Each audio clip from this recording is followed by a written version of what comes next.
Bismillahir-Rahmanir-Rahim. Assalamu alaikum, dear viewers. Welcome to O Allah. Join us on a journey of enlightenment as we explore the teachings of Islam and delve into the beautiful principles that guide our lives.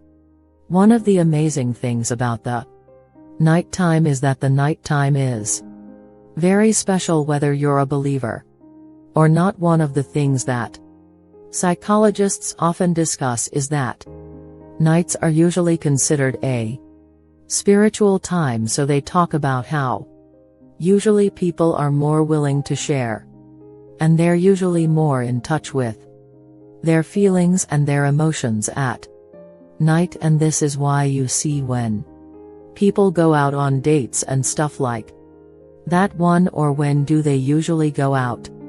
During the day or at night.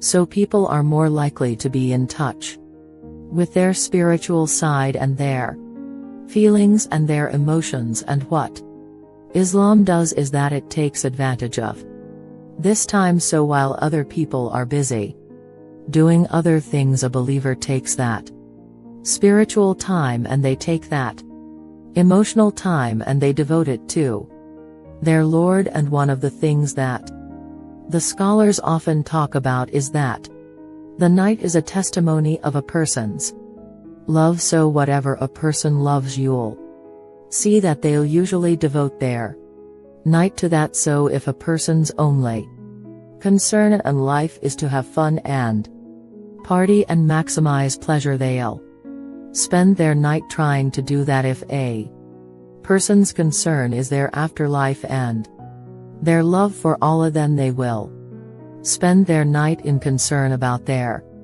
ihara, and they'll spend their night devoted to Allah. So each other, as Elijah said when Adam and I said to her Penina, that those who believe they're stronger and their love for Allah. So again, it's no secret, it's no surprise that our Ummah today, our nation today, is not doing too well. And I hate to be negative.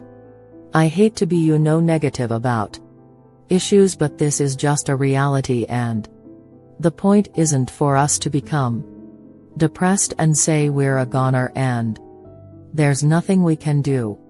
The point is, how do we bring ourselves out of the situation, and how do we become like the companions or the Elan that I know. And this is why one of the things that is often said by the classical scholars and even scholars of our time is that if we want to rectify this ummah, if you want to chafe, we really care about this ummah, we really want to change ummah, then we will not be able to do it, except that which changed the beginning of this ummah. Mean, if we really care, we really want the ummah to progress. Now we're Muslims living in the West, and we care about Muslims in America, and we really want Muslims to be in a better state. Then we have to look at the son of the Prophet Salem and how the companions did it, and it is in that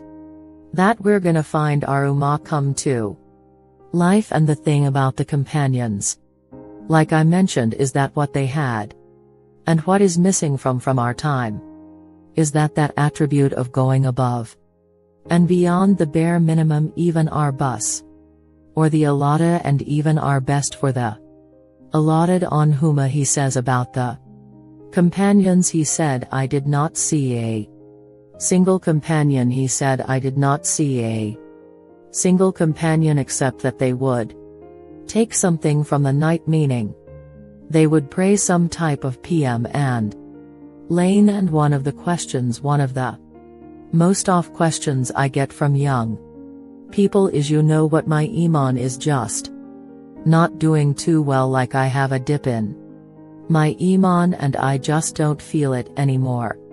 Or a lot of times people who start practicing Islam, they'll have this iman high and they're doing really well, and then a time will come, will they be like, it just doesn't feel the same anymore. Or a lot of times reverts and converts will say, when I first became Muslim, it was the most amazing experience of my life, and I want that back. I want that experience back. And one of the first questions I asked these people is, how is your connection with Allah? How is your PM and late? When was the last time you got up in the middle of the night or in the last third of the night to pray to your Lord? And if the answer usually is, well, I don't really do that. I mean, I just try to do my 5 daily prayers. I'm just happy if I can get that in. And I tell them, I say, listen, if you're cutting off your connection with Allah, how are you gonna get better?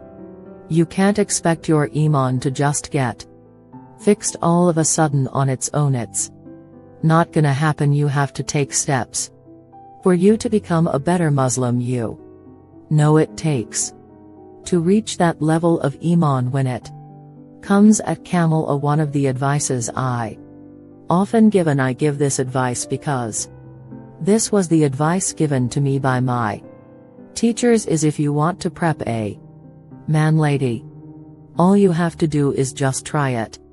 And I'm not talking about spending a third of the night praying or half of the night praying. I'm saying get up 10 minutes before. If I said just 10 minutes before Fed shuttle, and we know the part said, I'm told us that it is the last third of the night where Allah Azza wa Jal comes down to the lowest parts of the heaven, and he asks, he says, which one of my servants is seeking my forgiveness, that I may forgive them, and which one of my servants is seeking my mercy, that I may be merciful for them, which one of my servants is asking of me that I may give to them, and that third of the night is still there in the last 10 minutes before. If I said so, all I'm saying is wake up 10 minutes before Fajr, not now or not 2 hours before.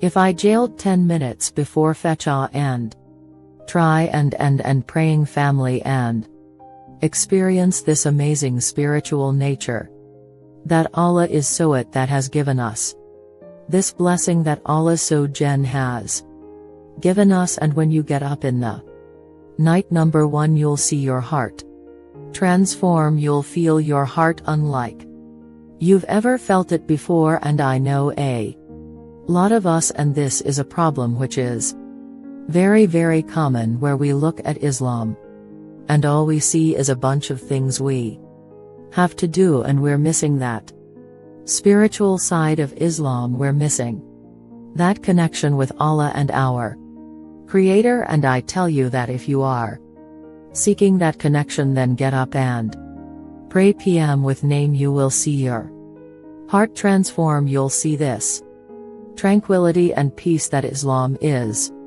supposed to be. You know, people talk about Islam. Islam means peace and all that kind of stuff. If you won't really want to experience that, get up in that last third of the night. Get up for 10 minutes and you will see that peace and tranquility descend upon you.